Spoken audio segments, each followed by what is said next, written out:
hot in here. It is hot in here. But I'm not complaining. I'd much rather be sweating. We could be in Toronto right now. I'd much rather be sweating in Costa Rica than freezing in Toronto. With you. Yeah. Totally. Yeah. So you've been here 6 years now? Living here full-time 2 years. Okay. Traveling here, my soul has been here this is our 13th year. Wow. Yeah. I don't say it too often, but I'm envious. Inspired. And I'm inspired. Inspired, and, exactly. And I'm definitely going to follow in your footsteps, for sure. Amazing. I see that. I can see the spark in your eye when you're down here. Something about the place.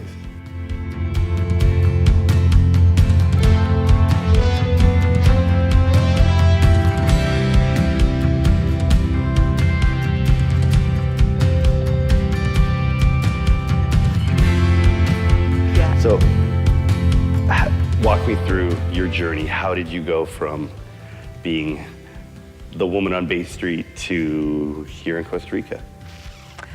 Yeah, it's been an amazing journey and one that I think now in hindsight is pretty universal. I've worked with now thousands of people who tell a lot of the same story in different ways. So my story started out by trying to win the game by following all the rules. And I think that's not uncommon. We sort of are told by parents, by society, by the education system, all the boxes we're supposed to check off in order to be a success in life. And as an oldest child and perfectionist and overachiever, I checked those boxes and then some. And I found myself, as you mentioned, I followed that path quite unconsciously. I really love to learn. That's always been a theme for me. And so I went away to university, and I also have always been obsessed with people and people's stories. So by accident, I ended up in the commerce program at Queen's, which I took an organizational behavior course. So a lot of my story is by accident, initially very unconscious, and now as I've evolved, it's become more intentional and more conscious. So I found myself, I figured out how to play that game, and I won that game, and then I got recruited into management consulting and won that game, but it was all very unconscious and a little bit by accident, but not in the good way. In the way that I found myself sitting in a cubicle for 12 or 14 hours a day, crunching data, because I was really good at math and really good with analytical thinking, which is a big theme that I see with people. Just because we're good at something doesn't mean it's what we should necessarily spend our time doing. So that was one of many, many, many lessons. And I had the first of what I would now call a shattering time or an awakening time, breakdown to breakthrough, however you want to say it. But I found myself feeling empty, numb. I had a lot of anxiety growing up, and my anxiety was really peaking, and the pervasive thought for me was like, is this it? Is this all there is? And as I looked forward in my life, I was only 24 at the time, I thought, is this it for the next 40 years, 50 years, 60 years, whatever it may be? And that brought me such a sense of, I wouldn't say panic, but maybe closer to claustrophobia or numbness or emptiness. And so those are some of the signs, again, that I've seen in a lot of people that I've worked with over the years, and sometimes it's very subtle. And I had an extra layer of challenge because I was, by all accounts, successful. And I had achieved a lot of the things that I thought people wanted to achieve and that I wanted to achieve. So there was also a layer of guilt of like, what's wrong with me? I should just be happy. I have everything that I wanted. And again, this is a theme I see a lot in the people that I work with. It's like, just because you achieve certain success, you're not allowed to be unhappy, or you're not allowed to want more or to desire something else. So I had that layer as well. And so that's when my logical mind was really in a huge, giant battle with my soul. So I call it ego versus soul, is one of the initial constructs that I started to think about at that time. My ego was really well taken care of. I was making great money. I had the job on Bay Street. I had the great business card. Great story to tell when people asked me at a party, so what do you do? I could answer that question, no problem, and felt good about it. My soul was dying a slow death with every line of data that I crunched. So that's been a big theme for me over the years, is learning to identify when my motives are coming only from my ego, and always listening to the whispers of my soul, ideally before they become screams, which has happened a few times. But ultimately, it's not to disown our egos or to not crave some of those forms of external recognitions, but it's really to ask if the ego is in service of the soul or if it's driving the whole show. So that was the beginning part. So I found myself in this, I guess, quarter-life crisis, you could call it, and wondering, is this it? Is there more? Or another thing. So you were literally 25 at the time? Yeah, I was like 24, 25 at the time. Okay, and you're crushing on Bay Street. Killing it. And you're just, and you felt that emptiness. I'm like, is this it? Yeah, that's like, a pretty young age to be that successful and asking yourself that question. Yeah. So I think that some of the factors that I had to my advantage were that I didn't grow up in that world. So it was all new to me. And this is also a theme in my life, that I just stumble into certain situations and figure it out when I arrive. Costa Rica is an example, Bay Street was an example. I see myself almost like a traveler, like a visiting foreign lands. And so I like this expression, to be in this place, but not of this place. So I was in Bay Street and I was doing the thing that you're supposed to do on Bay Street, but I never felt of that place. I never felt that it was a part of my identity. So I grew up in a small town in Northern Ontario, and I came from a medical family generationally, and my mom and the women in my family were very much nurturers in the community and never worked outside the home, but were very much of service to everybody. So for me, the idea of being of service, both from a medical perspective of my father and grandfather were physicians, and then my mom and grandmother were the ultimate mothers to everyone. For me, there was a real lack of alignment around what I was doing on Bay Street, which again looked good on paper and it sounded good at a cocktail party, but from an internal values perspective, I didn't feel that I was doing anything of value or that I was doing something meaningful to me. Yeah. And that was really upsetting to me, because I was even worse than that, and this sounds maybe really weird to say, but I was making a lot of money to do nothing of value. Okay, makes sense. And that did not resonate for me. I thought it just felt absolutely out of integrity and out of alignment for what was important to me. And at the end of the day, that's all that matters, is our own internal compass. So I was uneasy about it, and so I had an opportunity to do the first of many giant leaps into the unknown. And at the time, it was the most terrifying thing I could have ever done, which was I decided that I needed to go and see the world, which felt to me like the most insane thing. Nomadic working was not cool at the time. This is like a long time ago. And it was, FaceTime was cool, not the app, but actually sitting at your desk for like 14 hours a day. You know, the cool thing was like, well, I worked 14 hours yesterday. Well, I worked 16 hours. And, you know, it was that kind of a vibe happening at the time. And I walked in, I remember I went into the managing director's office, this, 25, 24-year-old kid from Northern Ontario. And I was terrified because my soul was screaming at me, like, get out of here, go, go. And the only plan I had was to go traveling, but I had no concrete plans after that. I had no strategic plan I was executing against. I was literally leaping into the unknown. And at the time, I thought I was throwing away, on top of that, my entire history and everything I had worked so hard for up until that moment. So I went into the managing director's office and I was like, thank you so much for this opportunity. I'm so very grateful. And now I'm just gonna go ahead and pack I didn't say it like this, I'm gonna go pack my bags, go scuba diving and go see what else is out there. And I was terrified. I remember standing on the edge of the door and I thought, he is gonna walk me to the door, he's gonna yell at me, I'm gonna be blacklisted from every company in Canada for the rest of my life. The stories were just building and building. I was imagining all the worst case scenarios, which is, I think, a natural tendency. And what happened was the exact opposite. As soon as I said, I've gotta go traveling and see what else is out there for me, he had this huge grin come on his face. And he said, we think that's amazing. We really value you as a human. We value travel as an experience. He said, you go. In fact, we're gonna give you a leave of absence. Wow. Keep your computer, keep your benefits. We'll welcome you back when you come back because we value your experience as a human. And I was shocked. I was just dumbfounded. And it was the first lesson again about, as we step into our fears, we may imagine all the worst case scenarios, but what if it's the best case scenario or any one of the millions of different opportunities that could happen somewhere in between the worst case and the best case. So that was a good reminder to me about, again, as we share our humanity, as we share our vulnerability, it felt very vulnerable and raw and naked for me to go in and admit that I had this other part of me that was calling to me. And the feedback I got from him and from the organization was so positive that it really inspired me that when we bring our own humanity to the workplace, to the world, people will respond in kind.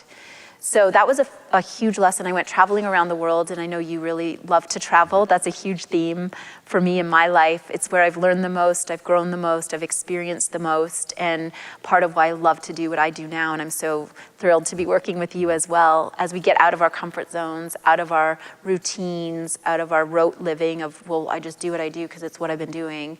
That's when things really start to explode and expand, and we can step into our highest potential. So I started to travel, and I started to really observe how people from other cultures lived. So one of my biggest turning point moments happened we were in these tiny little longboats in Bangkok going on a tour of the floating markets there, and we came around. Have you been? I have, yeah. Yeah, so you know that scene. And I remember we came around a bend in the river, and there were about 6 or 8 little boys, about 7 years old. And they were in little tighty-whitey underwear. Like they didn't have any bathing suits on, but they were living in these houses that were probably the size of, smaller than like a North American garage where we would hold our cars, and living there with extended families and 2 or 3 generations. And so it was a real contrast to the Bay Street life that I had come from. But I saw them, they were swinging on a rope swing off the shore and landing in the water. And they would come up, and they just had this look of absolute elation and joy on their faces. And right before that, I had been sort of thinking, oh, these people don't have very much, they're living in poverty, and sort of comparing it to... And you're feeling sorry for them. Feeling sorry for them. Like, oh, we have such a better life in North America, and these, but I was also really struck because also outside of all of their houses were these offerings to the ancestors. Beautiful flowers, rice, fruit, fresh fruit, and we learned that they put those out every single day out of gratitude for their ancestors before them. So as little as they had, they were also practicing gratitude and appreciation for what they did have. And then to see the look of absolute elation and joy on these little boys' faces was such a humbling and awakening moment for me. I went back to Toronto, and I was flirting with going back into my old life because it was safe and it was comfortable and it was predictable, and I had no idea what my other path looked like, which is also a theme with everybody that I've ever worked with. And I remember I was meeting a friend right in the heart of Bay Street for a coffee to talk about re-entering back into my old life. And I was walking down Bay Street, and I just saw this sea of angry faces coming towards me. Everybody hustling and bustling and rushing and trying to get to their next meeting. And it was the opposite kind of awakening moment where I was like, not this. This is not for me. And so from that experience, I realized there's an opportunity, but I felt lost and I felt alone because I didn't know where to go. And I wasn't in a crisis mode as far as emotional shattering. So the traditional paths that were there for support, like therapy and all these other things, at the moment didn't resonate for me for where I was at. I just wanted some guidance. I wanted to know what was next. I wanted to really craft a path that worked for me. So what I came up with was that I wanted to become a guidance counselor, but for adults. Okay. And it didn't exist. I had no idea what it was at the time. And so again, this is a theme with people that I work with, which is often when our soul or our spirit is speaking to us, there is no path. There is no predefined model to follow. So I had to make it up. And this is a theme, again, that has followed me throughout my life. It's just like, you just make it up. And the one thing I will say that has served me well is as much of a rule follower as I was in the early part of my life, I've taken great delight in absolutely questioning every rule I can since that time. Because it really is like, why am I doing this? Who says? Who are they?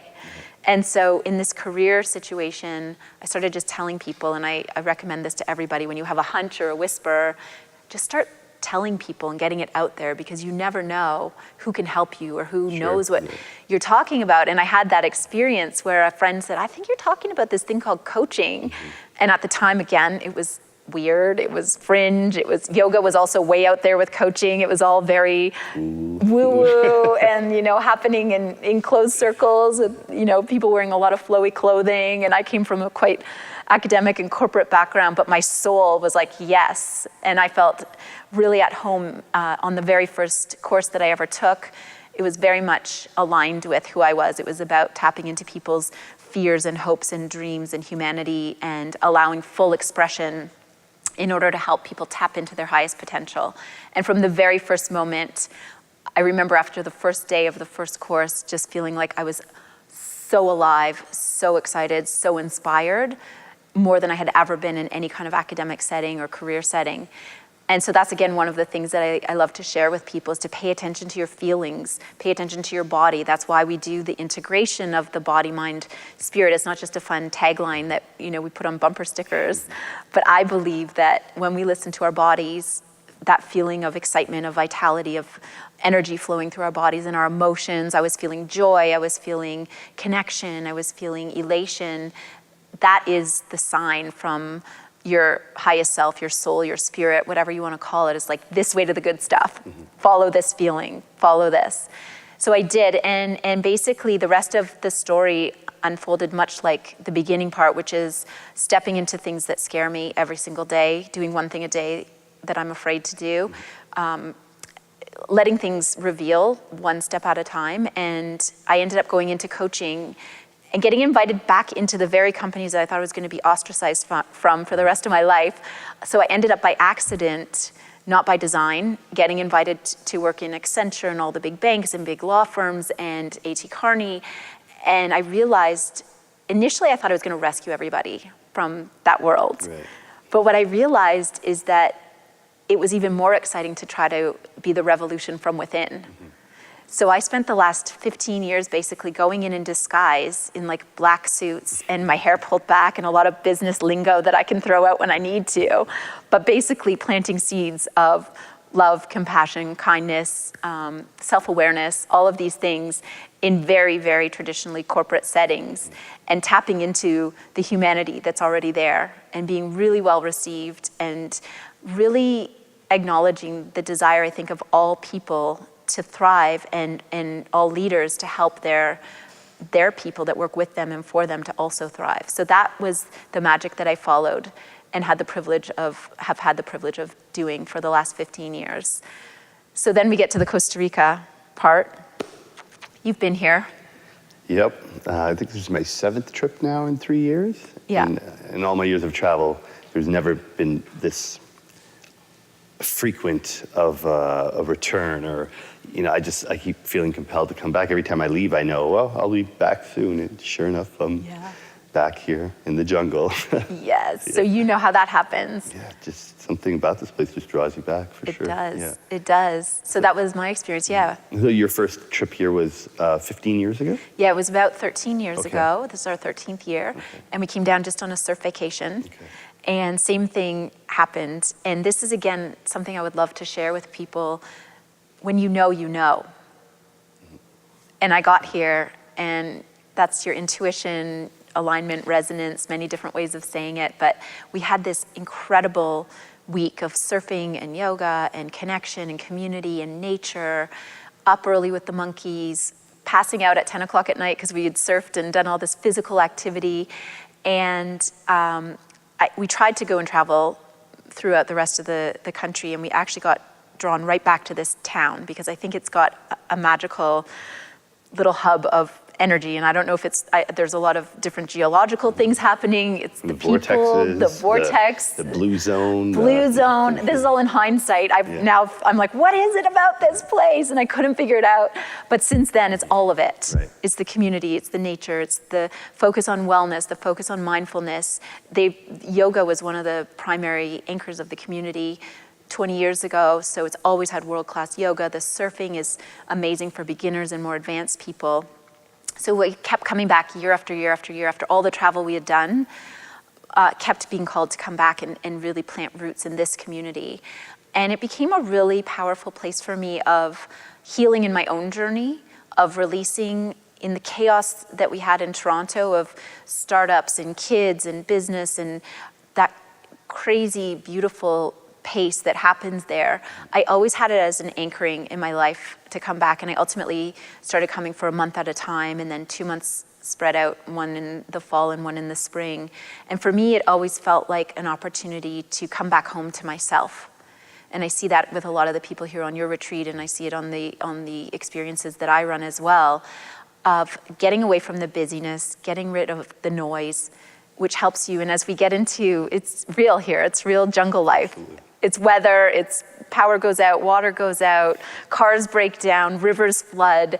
It really helps you to prioritize and to strip away what's non-essential.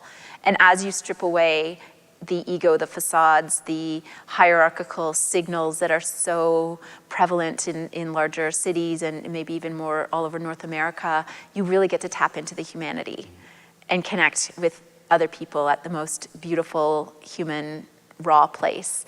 So that's what brought me back year after year. And then finally, about 3 years ago, I had another, I would say, awakening time where I had been doing what I've been doing for many, many years, being of great service to my clients, to my family, and I realized that I had forgotten to put myself at the table. So I had been giving and giving and giving.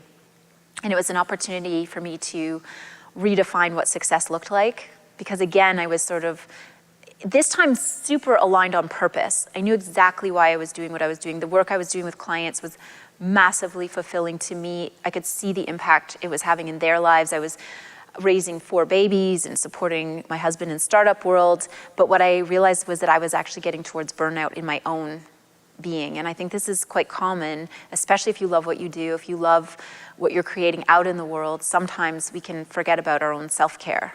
So that was a big wake-up call. The first wake-up call was that I was completely out of alignment, not passionate about what I was doing, not doing anything that was of value. So that was when I really got on purpose. This one was a wake-up call about self-care and about fun and play and rest and the need for a lot of passion to fuel what I'm doing out in the world. So that's when I really got more rooted into, I went away to Bali for a month, which was terrifying. Again, I left everything behind and went halfway around the world and really took the month to fill myself back up. And I talk a lot about feeling things deeply. To me, that's what it is to be fully alive, is that you're fully present. It doesn't mean that you're in a state of bliss constantly or elation constantly. For me, it's really having the capacity to experience all of what it is to be human and all of what it is to be alive. And so during that time in Bali, I did a lot of feeling. I cried a lot, I cleared a lot, I had feelings of extreme joy. And if you would have asked me again, I would have said that everything was perfect in my life, because it was on the outside, but it was my own inner work that was ready to happen. And I think that's another beautiful gift of experiences like this one, and getting away from the noise, even sometimes getting away from our family or our close loved ones, to allow what's ready to be released to come out when you don't have to be somebody's partner or parent or son or daughter. And so I did that for myself, and it made me really understand the value of, for me, it was terrifying to leave my family, terrifying to leave the world that I had really was holding a lot of balls in the air. And I now know it was the best thing I could have ever done, not only for myself, but also for everybody around me that I was serving, my clients, my family, the work that I'm doing. I tapped into an entirely new level of creativity, of clarity, of knowing why I'm doing what I'm doing, and most importantly, of self-care, and bringing those awarenesses back to my everyday life, but also to the work that I'm offering to other people. And I think that's really, really common when you are a high achiever, when you're doing a lot of great things in the world. It's really triply important to root back into fun, play, and not just like work hard, play hard, get hammered every weekend kind of fun, but actually restorative, fulfilling kinds of activities, whether it's yoga, movement, surfing, anything, dancing, deep conversation, etc. Because I used to do that. I used to like work really hard and then just go like party hard on the weekends. And it worked for a while, but it's actually, there's an even deeper level of fun and joy that can happen when you can really be fully present. So the full circle story was ultimately had that same kind of soul calling that was like, you should just move to Costa Rica. And again, I'm like, that doesn't make any sense. How can I run my business? How can I do this? But also education was a big question with the kids. And I know a lot of people have families, and that's a big no-go situation, or parents that they need to take care of. So what we did is we just ultimately just leap into the unknown and trust that you'll figure it out. And if you don't, worst case scenario, you go back again. Sure, yeah. And how did you tell your husband, so honey, I want to move to Costa Rica. Let's take the kids and move to Yeah. Well, the Central good news, America. this is actually a good story, but so I had that intuitive knowing the very first time I came, and one thing I did when I left corporate was I designed my current career. I started with what was most important to me. So I think there are many different kinds of currency, one of which is money. A second of which is prestige or title or being perceived to be higher on the, the hierarchy of whatever scale you're looking at. But for me, the most important currencies were freedom, autonomy, time with loved ones, travel. So what I did, somehow I knew to do this when I was quite young. I designed my career so that I could be super mobile and super flexible, and I placed summers at the cottage and ability to travel, ability to control my own hours, control my location at the top of the list. Right. So that's something that I would also really recommend to people, is to think about what is your currency, what is most important to you, and it's different for everybody, and it can change over time. So for example, I'm a different kind of a mom now than I was when my kids were little. When they were little, I wanted to be there for absolutely every minute of every day. As they've gotten older and as I've honored that part of myself, now I'm okay to go away and travel for work. I'm okay to let go a little bit of some of that control and some of that face time that I had with them when they were really little. So even what you value at one time in your life can change over time. So the idea is to just be really self-aware. Where am I now? What's most important to me now? And be constantly tweaking and adjusting the levels of different parts of your life. So I knew I was meant to be in Costa Rica, and my husband at the time was in insane startup mode. He had like 150 employees in offices. There was no way he could ever go to Costa Rica. That was just like not on the table. And so this is another thing I talk to a lot of people about. They say, well, I can't go because my partner can't go or my so-and-so can't go. I really believe that it's our job to make ourselves happy. And sometimes that involves tough conversations, and sometimes it might involve completely redesigning relationships. And we definitely had a lot of tough conversations, and we've had a lot of redesigning of our relationship over the years. But at the end of the day, I don't think it's to put the blame or the responsibility on anyone else for you fulfilling or not fulfilling your dreams or your destiny is a huge mistake.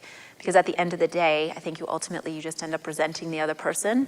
I know that that's an obstacle that a lot of people face, that their partner or their key people in their life may not be aligned with their dreams or their vision. And so it can be a deal breaker for some people. But I actually really believe in staying in the conversation and staying in your truth at the risk of, even ultimately at the risk of potentially losing that relationship. Because at the end of the day, my litmus test is always, when I'm lying on my deathbed, looking back on my life, what am I going to regret not having done?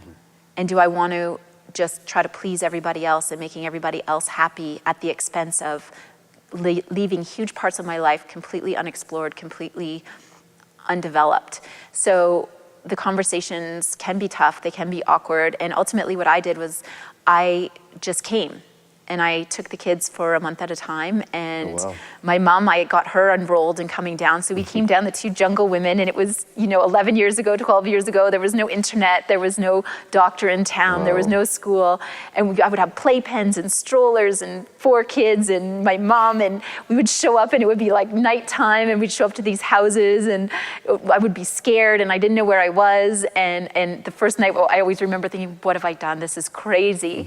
And then I'd have to spend 3 days baby-proofing all the houses because they were built to like jungle standards, so I thought my kids were gonna die at any moment. But it was these threshold crucible moments that gave me the confidence, that gave my kids the ability to be so adaptable. And what ended up happening is that Chris would come down when he could. So he would get his 1 week or his 2 weeks off, and he would be usually working the whole time he was here. But it's kind of like, if you build it, they will come. I was like, I'm gonna do me and you do you. And we'll do what we each need to do. He needed to build his startups. I needed to be with my kids in Costa Rica and doing the work that I had created my career to be able to do that. And so I just stayed true to that, and we stayed in conversation. And ultimately, I would go back and still be based in Toronto, and we would still do our work. But we just figured it out as we went. And I think the best practice is to just stay in conversation.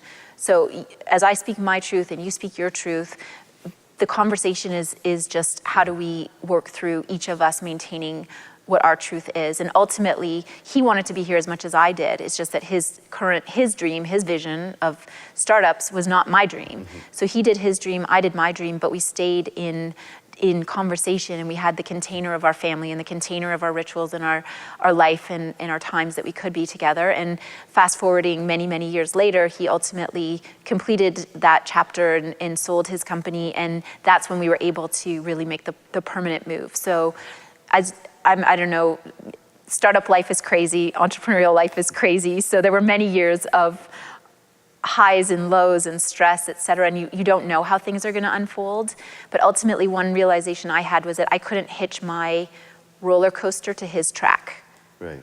So being in an entrepreneurial family and any partnership, you can either go along for the ride with the other person's ride, or you can both have your own rides that you're on and be cheering each other on. Right. And that's what I realized, was that I needed to fulfill and figure out, and it looked like we rented the cheapest places we could rent. Like, we used to come for a month for less money than most people would go on a 1-week all-inclusive vacation, because I just figured it out. And we grocery shopped, and it was not luxury. Mm-hmm. But I knew that my soul needed that. And now, fast forwarding, I now bring groups down. And because I'm so rooted in the community, because our kids have had these experiences, and I knew it was important for them as little kids to be exposed to a different way of life than just city living. And that was one of the major drivers for me. I would see the contrast in when we would come down versus when we would go back. And they would be out on surfboards and playing in the sand for, we go out at sunrise and sunset for 2 hours with no toys, just with a stick and a rock and a thing. And they were so happy. And so I was able to give them that gift of simplicity, of connection to nature, of feeling of community, of quiet, of stillness at really young, formative ages, that now as Chris's path has allowed him to also be down here for long periods of time, now that's how we're able to make this move that didn't seem possible in any way when the vision first came about. So that's a big takeaway as well, is to listen, but not need to know how it's going to happen, not need to know how all the pieces, and even to this day, tiny pieces start to fall into place that I never in a million years could have dreamed would be possible in this tiny little jungle town. Mm-hmm. But somehow the perfect person shows up at the perfect time, and it turns out for me now, from a career perspective, I'm able to offer all these lessons, all this wisdom, all these teachers, all these healers, all these beautiful people that I've connected with over the years, and I'm now able to hold space and be with groups like your group to help people have a little taste of this magic of living here without needing to make the kind of massive moves that we've made yet, although I can tell that some people are already, the wheels are turning. Totally. I think once people get down here, and like you said, once they're in nature and they are back to the raw lifestyle of a simple life, they realize that they're happy with having less. Mm-hmm. They're happy with not having to always be on and having these jam-packed lives that we do back in North America.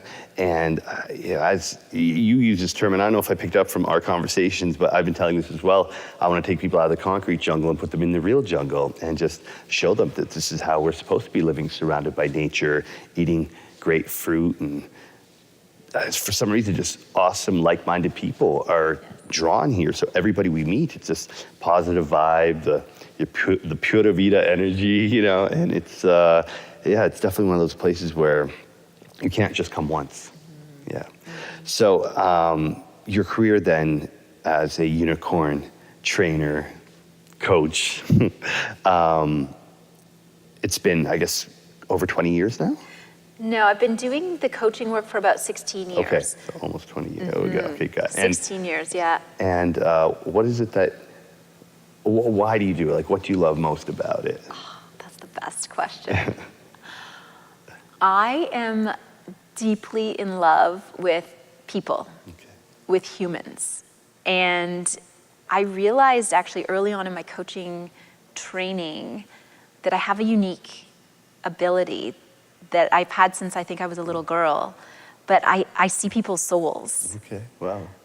And I can see in them all of their beauty and their humanity and areas that they might think they need to improve on, but I think are perfect and beautiful. So I can see them exactly as they are, as perfect, but also see what's possible for them and see their highest potential at the exact same time. And for me, it's the greatest delight and greatest privilege to hold space and to be a mirror and a sounding board and to be cheering them on from the front row seat as they see in themselves the beauty that I can see in them. And as they step more and more fully into their highest potential in all of its facets, and by highest potential, what I mean is their greatest joy, their greatest alignment with who they are and what they're meant to do in this lifetime, their greatest self-love, greatest self-compassion, and greatest expression of who they are. So it's, for me, it's my purpose, it's my passion, I always joke that I would pay my clients to do the work that I do with them, because for me it's such an honor to be invited into their souls. A lot of the people, most of the people I work with are very high achievers, are very successful, and it can be very lonely at the top. Sure. So to have somebody there that you trust, that can hold space, who's not your partner, who's not somebody who you're like, oh my God, I've talked to them about this, like, great, they're probably tired of this story. It's really an honor to hold space. And as I said, with my own experience, sometimes there's that layer of like, well, who am I to have fears or disappointments, et cetera? I've got all this success. So it feels for me like, and there's also, I see a lot of suffering in these elite circles, because a lot of what drives us to achieve great success is a lot of inner pain and a lot of things that are unresolved. And that group of people generally can get overlooked because, again, this narrative or story is like, well, they have all this stuff. It's too bad. Those are first world problems. But for me, I don't see first world, the second world, third world. I just see humanity. And I see an opportunity, because then when I look at it from a global perspective, I think that there's such an opportunity to heal a lot of that deep wounding that is driving a lot of the global wounding that's happening, the destruction of the environment, taking advantage of people who are less powerful, a lot of these issues around women and men and sexuality. I think a lot of it really stems from a lot of wounding that has happened that hasn't been resolved, especially with people in power. So it excites me to be able to hold space for people to clear whatever's ready to be cleared, to do whatever healing that they feel called to heal, and ultimately to get, as I said, onto that path of ultimate self-love and compassion, which translates into love and compassion for everyone that they are influencing. Yeah, that's amazing, and the world definitely needs more of that, because it's amazing when you believe in someone more than they believe in themselves, and you're able to have them enrolled in the possibility of who they can be. Yes. You know, because often we see the potential in other people and see the missing and how great the person could be. It's just there for them, but we don't see that in ourselves. So having that support and the guidance is very necessary, and to watch someone flourish and develop into, a person they never even knew they could be is such a rewarding feeling. It's definitely something that I've enjoyed a few times, and it just can take a bit of time. It could just take a conversation. It could just take, a little bit of guidance, and it's amazing what you can bring out in people. So obviously, with all the years of coaching and all your travels and stories and whatnot, what would you say is your superpower? What is it that you do really well that magically transforms people into unicorns? That's such a good question. I think that I have a couple of superpowers that work together. Yeah. My greatest superpower is, as I said, I see people's souls and I fall deeply in love with who they are, and I'm able to hold space for them to journey on over, as we've talked about, to see their own potential. And I think that's a great offering. And as you said so beautifully, it sometimes isn't even words. It's literally just eye contact or a smile.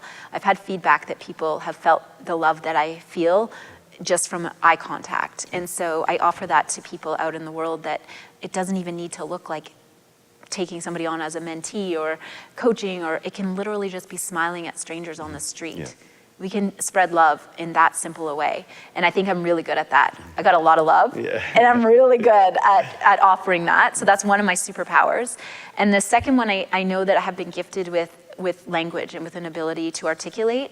So what I'm able to do is I'm really a voracious learner, and I'm an explorer. So I travel to the ends of the earth, literally, metaphorically, and I study human behavior in all its facets. I've done deep dives into serial killers and the Holocaust, and all the way on to positive psychology and thriving and everything in between.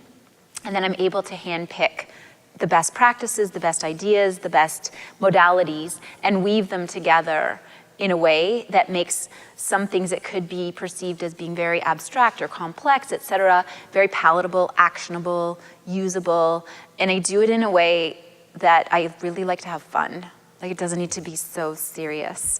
So I have, again, I think, an ability to take some what could be potentially heavy, dark, scary ideas or practices or work that could be done. And by scary, it can also be tapping into our highest potential. Can be scary for people. That upper limiting can also be scary.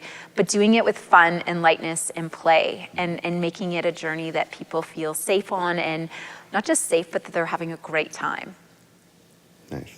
That's awesome. So you, as you mentioned before, when you meet people at cocktail parties, the question you used to hate, the question you hated being asked is, so what do you do?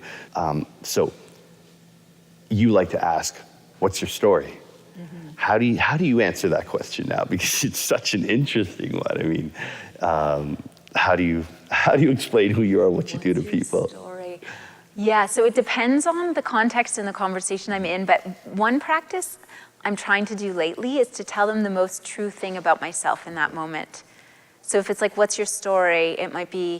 It could be something like, actually today I'm a little tired. I thought I was getting a little cold last week, so I'm gonna take really good care of myself today. Mm-hmm. And just offering them my truth, and offering humanity as an exchange of the opposite being like, I'm fine, I'm great, everything's perfect, and I gotta look perfect, and I gotta be perfect. Not from a place of ranting and complaining, but just from a place of offering my truth in this moment. Or my story might be, I'm so excited, I just got to lead these incredible workshops at Zark's event that he did, and I feel so honored to do the work that I do in the middle of the jungle with this incredible group of humans that this beautiful man named Zark brought down for me. That might be a story I'd tell today, and that's the truth of where I'm at in this moment. Yeah. So for me, it's all about the dance of life, the play. In Sanskrit, they call it lila, which is just the play, the ecstatic dance. Yeah. And it's like, where are you now? Where are you now? Where are you now? And just like when we listen to music or we watch a great film, it's equally compelling at its highest highs as it is at its most moving or sad or tumultuous. And the beauty isn't in labeling it as good or bad or right or wrong, but it's just in being present to the experience along the way. Yeah. And that's the thing. Most people, you ask them, how are you? Yeah, I'm good, I'm good. You know, I think maybe it's because some people, when they ask, how are you, maybe it's just the polite thing to say. They're not really asking like with the intention of finding out how you are. So what I started doing a little while ago is when people say, oh, how are you? I'm like, or how's life? I'd be like, you know, life's interesting. You know, it's interesting. And they'll be like, what do you mean interesting? Or if they say, yeah, I'm good. And I'll say, well, good. Why not great? What's going on? Well, you know, why just good? Why not great? And when I'll tell people, you know, life's interesting, and sometimes they kind of carry on the conversations if they just heard the generic answer. But for those that say interesting, oh, really, what's going on? What's happening? They say, well, you know, it's just dealing with some stuff like, you know, work on one end's growing well. You know, I just got back from Costa Rica. That was amazing. But, you know, I'm dealing with this thing right now with blowfish, you know, and not sure if it's what I want to do anymore. And I'll be very real and just let them know what I'm actually dealing with, whether or not it makes me look good or look bad. I'll just put it out there and be truthful and honest like you are in that sense. And I find that when I share some of the challenges and difficult things that I'm dealing with, it creates a space where the other person can then also share and say, yeah, well, you know, I'm good, but you know, I'm dealing with this also. And then we're able to have a real conversation because, like you said, everybody wants to say they're good and pretend life is perfect and they're living their perfect Instagram profile life and all, you know, but Insta-perfect, yeah. But when you can just create that space and just be real, raw, and authentic and just let them know, like, you know, yeah, no, I'm dealing with some stuff right now and it is what it is. And then there's a conversation that happens and then we can contribute to one another. And even if it's just a matter of you unloading for 10 minutes what you're dealing with and I unload what I'm dealing with, well, at least then, you know, we know how each other's doing. And we know that at least there's someone else that cares and wants to listen, you know. And again, it's a quick conversation that can happen, and you never know how two people could support each other, right? Yeah. So it's always a pleasure to have real conversations, and sometimes it could start with something as simple as, you know, how are you? No, like really, how are you? You know. So one of the questions I've been asking lately, and it's something that I'm developing and striving towards achieving. It's a question of, what do you think it means to be a successful human? This is also one of my favorite questions. I've thought a lot of, this is pretty much all I've thought about actually for the last 20 years, because I started studying human behavior about 20 years ago at school. And I had a really beautiful turning point moment at an awards ceremony a few years ago. We've been in the tech world, in the startup world for many years. My husband has had some great successes and some failures in that roller coaster life, but one of his successes was being recognized at an awards ceremony. And at this awards ceremony, other companies were being awarded for having made $1 billion valuations. So they were called unicorn companies. And it really got me thinking about what is success. And if a unicorn company, the best of the best, it's rare, it's mythological, it's everything, is $1 billion, what's the equivalent in human terms? And as I watched all these, by all accounts, very successful people come up and receive their awards for the dollar valuations of their companies, pretty much every person that stood up to speak, except for a couple, looked completely depleted. And they looked like they had actually been defeated. So I started to think about, what is success? Is it just money? Is it reaching certain levels of status of society? And clearly the answer was no. So what I started to think about is, what drives ultimate success? And what I came down to was two facets: being purpose-driven and passion-fueled. So I think you need both. You need to have a sense of why you're doing what you're doing, feeling that you're contributing, having a positive impact in the world, whatever that looks like for each person, and for everybody it's different.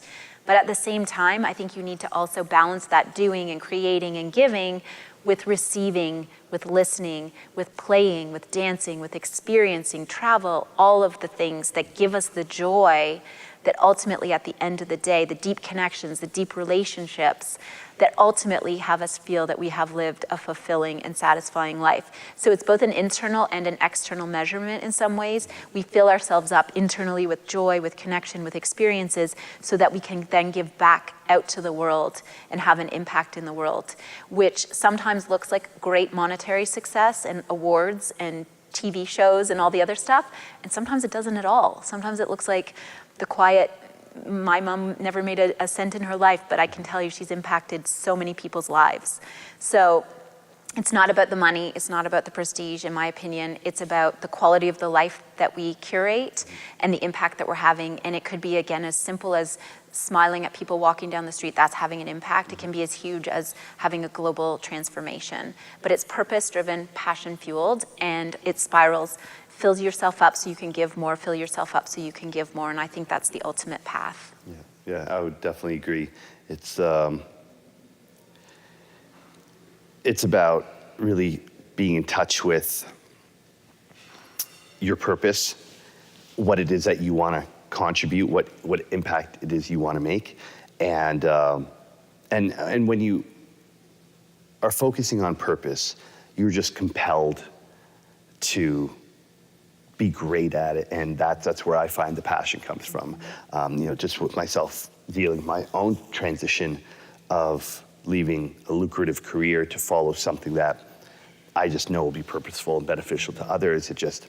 It lights me up, like we said before, when you believe in someone more than they believe in themselves, and you're able to help them live a life that they didn't know was possible. I mean, what could be more rewarding than that? I mean, all the financial, materialistic, superficial stuff, yeah, that's fun and all, but that's not what you're gonna think about when you're taking your last few breaths.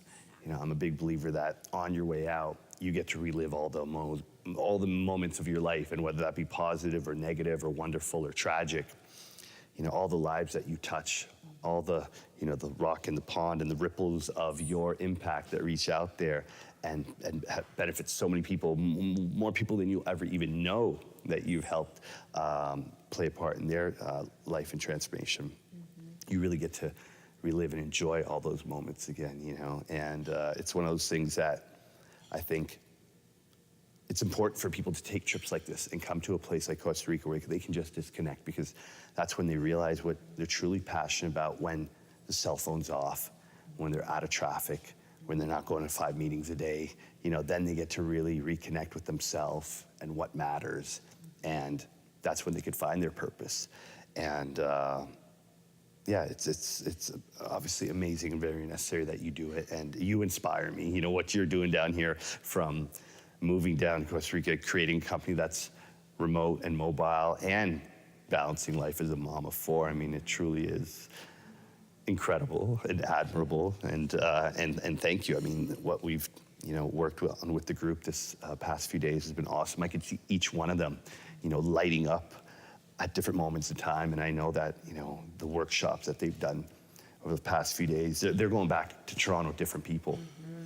So who knows, maybe we'll have a few more Toronto expats here in Costa Rica in a little while. So no, it's been amazing. And then, you know, thank you for sharing your story, and thank you for spending time with us. It's something that I hope we get to do many, many times again while I'm down here. And we'll keep bringing down those crazy busy Toronto people, maybe some New York people, Miami people, LA people, and one by one you could just do your unicorn thing on them. To be continued. I've seen also the magic that you've created in bringing this group down, and it was such an honor to be a part of that and to witness it. And I'm glad you said it. I was going to say, I've seen the spark go on in every person's eyes at one point or another, and I can see they've transformed so deeply already, and you're not even finished the week yet. So thank you for doing the work you're doing. I'm here, I'm ready to play in the jungle, and as many beautiful humans as we can get down here to help them really activate, step fully into their aliveness. I'm all for it. Awesome.